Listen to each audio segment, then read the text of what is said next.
یہ وعدہ اللہ کا کہ اللہ تعالیٰ ہمیں مشکل کے وقت میں یاد رکھیں گے۔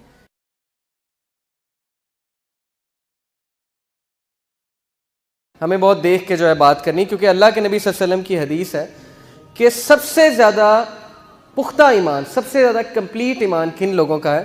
جو لوگ اپنے کردار میں بہترین ہیں، جن کا کردار بہت بہترین ہے، جن سے لوگ فخر محسوس کریں بات کرتے ہوئے، جن سے لوگ گھبرائیں نہ بات کرتے ہوئے، اس کے غصے سے، اس کے مزاج سے، اور جن کے ساتھ لوگ جو ہیں وہ کمفرٹیبل فیل کرتے ہوئے چلیں اور وہ لوگوں کے ساتھ چلیں۔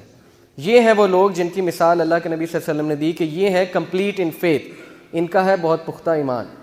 تو ہمیں اس طرح بننا ہے انشاءاللہ۔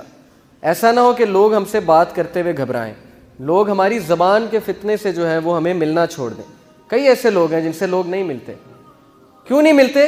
ان کے زبان کے فتنے کی وجہ سے، اور اللہ تعالیٰ ایسے انسان سے ناراض ہوں گے قیامت والے دن۔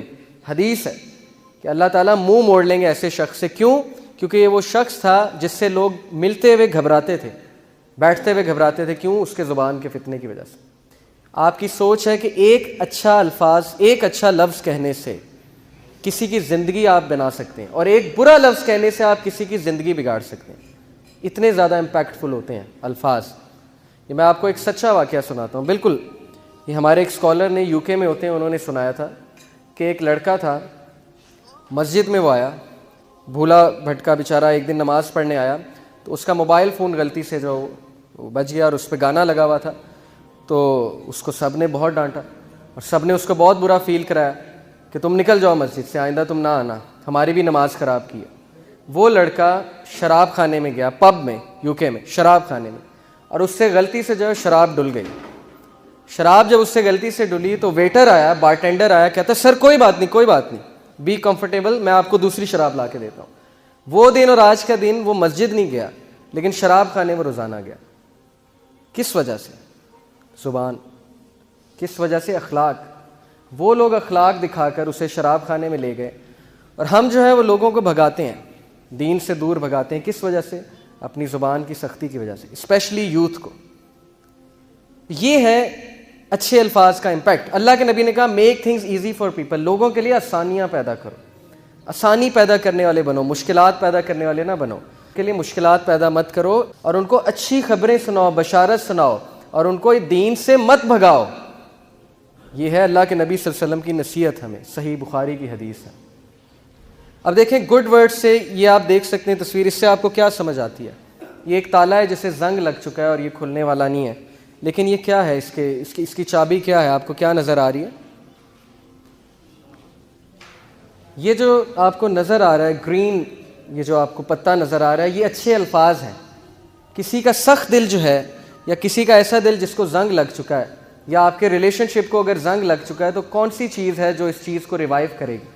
گھروں میں اگر لڑائیاں پڑ چکی ہیں، رشتہ داروں میں اگر دوریاں بڑھ چکی ہیں، بیوی کے ساتھ اگر معاملہ صحیح نہیں جا رہا ہے، شوہر کے ساتھ معاملہ نہیں صحیح جا رہا، تو یہ تالا وہ ریلیشن شپ ہے، اس کو زنگ لگ چکا ہے۔ اب اس کو کیا چیز کھولے گی؟ اچھے الفاظ۔ یہ چیز میں آپ کو سمجھانا چاہ رہا ہوں کہ اچھے الفاظ بولنا سیکھیے، ورڈز آف ہوپ، لوگوں کو انکریج کرنا سیکھیے۔ برے الفاظ ادا ہی نہ کیجیے کہ میری زندگی ایسی جا رہی ہے، نا شکری کے کلمات ہونے ہی نہیں چاہیے۔ ہر وقت آپ کے منہ پہ الحمدللہ، شکر الحمدللہ، اللہ کا بڑا شکر ہے، جو بھی ہے۔ اس کی مثال کیا ہے جی؟ دیکھیں، اچھے الفاظ کہنے سے دو فائدے ہیں۔ ایک، آپ کی پرسنالٹی ڈیولپمنٹ ہوتی ہے، آپ کا مزاج بڑا اچھا ہو جاتا ہے، آپ کے چہرے پہ ہر وقت خوشی ہوتی ہے، اسمائل ہوتی ہے، آپ کے چہرے پہ 12 نہیں بجے ہوتے، لوگ آپ کے قریب آتے ہیں کہ یار اس کے پاس جب بھی بیٹھو اچھی بات سننے کو ملتی ہے، ہوپ فل بات سننے کو ملتی ہے، یہ امید دلاتا ہے بندہ، یہ میری بات اچھی سنتا ہے، یہ سلوشن گیور ہے، پرابلم میکر نہیں ہے۔ ایک دوسرے، آپ کے حالات تبدیل ہو جاتے ہیں۔ یقین کریں، اچھے الفاظ حالات تبدیل کر دیتے ہیں۔ اس کی کئی مثالیں ہیں، قرآن میں اس کی مثالیں۔ حضرت زکریہ رضی اللہ عنہ جو تھے علیہ السلام، حضرت زکریہ علیہ السلام جو تھے، انہوں نے اللہ سے کیا دعا کی تھی کہ اے میرے رب، میں آپ سے دعا کر کے کبھی مایوس نہیں ہوا۔ اللہ کو یہ بات اتنی پسند آئی کہ بندہ میرے بارے میں اچھا گمان کر رہا ہے، میرے بارے میں اچھے الفاظ ادا کر رہا ہے۔ اللہ نے انہیں اس ایج میں بیٹا دیا جب میڈیکل سائنس کہتی ہے کہ اولاد نہیں ہو سکتی۔ ان کی بیوی بانجھ ہو چکی تھی، اس ایج میں اللہ نے انہیں بیٹا عطا کیا۔ اسی طرح میں آپ کو ایک سچا واقعہ سناتا ہوں۔ ایک عرب کپل ہے، یوٹیوب پہ ویڈیو بھی موجود ہے، ایک عربی کپل، ان کا جو اولاد تھی وہ اپاہج پیدا ہوا، یعنی کہ اس کے جو ٹانگ تھی اس میں کوئی مسئلہ تھا بون میرو کا، کوئی ڈیزیز تھی اس سے. تو ڈاکٹرز نے جواب دے دیا. ڈاکٹر نے کہا جی آپ کا بیٹا جو ہے ساری عمر نہیں چل سکے گا, بلکہ اس کی بونز جو ہے نا بڑی ویک ہیں, اس کو آپ کو بڑے دیکھ کے جو ہے نا چلانا پڑے گا, اور کبھی بھی اس کا ایکسیڈنٹ ہوا تو اس کی بون ٹوٹ جایا کرے گی, یعنی اتنی ویک بونز ہیں اس کی. اب شوہر سنتا رہا. مرد جو ہے اسے طاقتور ہونا چاہیے. وہ سنتا رہا, اس نے کچھ نہیں کہا.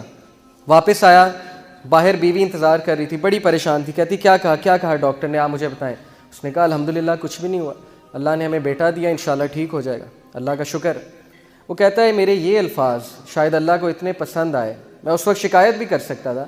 2 سال بعد وہ بچہ چلنے پھرنے لگ گیا. بالکل سچا واقعہ. 2 سال بعد ایسے جیسے اس کو بیماری تھی ہی نہیں. اور میڈیکل سائنس حیران کہ یہ کیا ہوا ہے, صرف کس لیے اچھے الفاظ. اللہ کے سامنے جو ہے اس نے اللہ کو اچھا گمان کیا اللہ کے بارے میں. 2 بہنیں لڑیں آپس میں. یاسر قاضی یہ واقعہ سناتے ہیں. 2 بہنیں لڑیں آپس میں اور بات نہیں کر رہی تھی. ہفتہ 2 ہفتے سال گزر گئے, عید پہ بھی بات نہیں. چھوٹی سی بات پہ لڑائی ہو گئی, بس ختم. بچے بھی نہیں مل رہے آپس میں, خالہ کے پاس نہیں جا رہے. کیوں نہیں, میری والدہ کی لڑائی ہوئی ہے, میں نے نہیں جانا. تو ان میں سے ایک جو ہے اس کو اللہ نے ہدایت دی, وہ آئی شیخ کے پاس, کہتی کہ میری لڑائی چل رہی ہے بڑے عرصے سے, میں کیا کروں. انہوں نے کہا آپ ایسا کریں, آپ اس کے بارے میں اچھا سوچنا شروع کر دیں, اچھے الفاظ ادا کرنا شروع کر دیں. جب سے آپ آئی ہیں آپ نے ان کی برائیاں ہی کی ہیں میرے سامنے. آپ ایسا کریں, آپ یہ کہیں کہ وہ بہت اچھی ہے, اور بس اس کو شیطان نے گمراہ کر دیا. یہی بات جو ہے یوسف علیہ السلام کے والد نے اپنے بچوں کو سکھائی تھی نا, کہ بیٹا شیطان نے گمراہ کیا تمہارے بھائیوں کو. بھائیوں کی طرف نسبت نہیں کی, کہا کہ شیطان نے گمراہ کیا تمہارے بھائیوں کو. انہوں نے کہا آپ ایسا کریں, آپ کہیں شیطان نے گمراہ کر دیا, بڑی اچھی ہے, وہ دیکھنا آپ مجھے, اسے احساس ہوگا اور وہ مجھ سے معافی مانگے گی, اس کو ضرور اپنی غلطی کا احساس ہوگا. آپ یہ کہنا شروع کر دیں. اس کو بڑی حیرانگی ہوئی, یہ کیسی بات کر رہے ہیں شیخ, کوئی پریکٹیکل مجھے سلوشن دیں. لیکن بہرحال اس نے کہنا شروع کر دیا. اور وہ کہتی ہیں کہ ہفتے بعد اس بہن کی مجھے کال آئی, اور ہفتے بعد اس نے مجھ سے اپولوجائز کیا, مجھ سے معافی مانگی کہ بہن مجھ سے غلطی ہو گئی تھی, مجھے اپنی غلطی کا ریئلائزیشن ہو گیا, مجھے معاف کر دیں. اور وہ بات ختم ہو گئی, وہاں پہ دوستی ہو گئی دونوں کی. صرف کس وجہ سے, اچھے الفاظ, اچھا سوچنا. اچھی سوچ جو ہے یہ سرکمسٹانسز کو چینج کر دیتا ہے. اچھے الفاظ ادا کرنا پرسنالٹی کو افیکٹ کرتا ہے. اچھے الفاظ ادا کرنا حالات چینج کر دیتا ہے. قرآن نے یہ مثالیں ہمیں دی ہیں. تو اچھے الفاظ, کسی کا دن بن جاتا ہے اسے ایک اچھی بات کہنے سے. میں ایک جگہ گیا, میرے دوست ساتھ تھے, وہاں پہ ویٹر آیا. اب عموماً یہ ہوتا ہے ویٹر آتا ہے, ہم اسے کہتے ہیں ہاں بھائی کیا ہے کھانے کو, اچھا یہ لے آؤ, بس بات ختم. میں غور کر رہا, میرے دوست نے اسے بلایا, کہتے ہیں السلام علیکم بھائی, کیا حال ہے آپ کا, ٹھیک ہے, بال بچے ٹھیک ہیں ماشاءاللہ, زندگی صحیح جا رہی ہے, ہاں جی صحیح جا رہی ہے, چلیں الحمدللہ, اچھا بتائیں کھانے میں کیا ہے. میں نوٹ کر رہا تھا کہ وہ ویٹر کے چہرے پہ مسکراہٹ آ رہی تھی اور اس کا دن بن رہا تھا. صبح سے وہ بیچارہ تھکا ہوگا, لیکن اس بھائی کی چھوٹی سی بات کی وجہ سے اس کی ساری تھکاوٹ جو ہے ختم ہو گئی. یہ اصل میں مسلمان جو ہے نا وہ اس درخت کی مانند ہے جو جہاں جاتا ہے وہاں پہ جا کے پازیٹیوٹی کا بوٹا لگاتا ہے, بیج بوتا ہے, لوگوں کی زندگیوں میں خوشیاں لاتا ہے. لیکن ہم جو ہے وہ بالکل الٹ کرتے ہیں اس کے. جس سے ملاقات اچھی ہے, جس سے کام ہے, اس کے ساتھ بہت اچھے ہیں, سلام دعا ہے. جس سے کام ہی کوئی نہیں, اس سے کوئی سلام دعا نہیں ہے, اس کو نہ اچھی بات کرنی ہے نہ اس کو پوچھنا ہے. تو یہ ہے فائدے اچھے الفاظ ادا کرنے کے. اب ہم اپنا دن رات کیسے گزارتے ہیں فضول کاموں میں, پرسنل گریٹیفیکیشنز میں. ہم نے کبھی احساس نہیں کیا کہ کبھی ہاسپٹل چلے جائیں, ایسے ہی چلے جائیں, وہاں جا کے مریضوں کی عیادت کریں, ان کے چہروں پہ اسمائل لائیں, ان کے لیے پھل لے جائیں, یا کبھی کسی غریب کی مدد کریں, یا کبھی کسی سڑک پہ چلے بندے سے پوچھیں آپ پریشان لگ رہے ہیں, خیریت تو ہے, اللہ آپ کو خوش رکھے. اچھے الفاظ ادا کریں جس سے کسی کا دن بن جائے. اور اگر ہم کسی کا دن بنائیں گے تو اللہ سبحانہ و تعالیٰ, یہ وعدہ اللہ کا کہ اللہ تعالیٰ ہمیں مشکل کے وقت میں یاد رکھیں گے, کیونکہ ہم نے اس کی مخلوق کے لیے آسانیاں پیدا کی. یہ اللہ کا وعدہ ہے.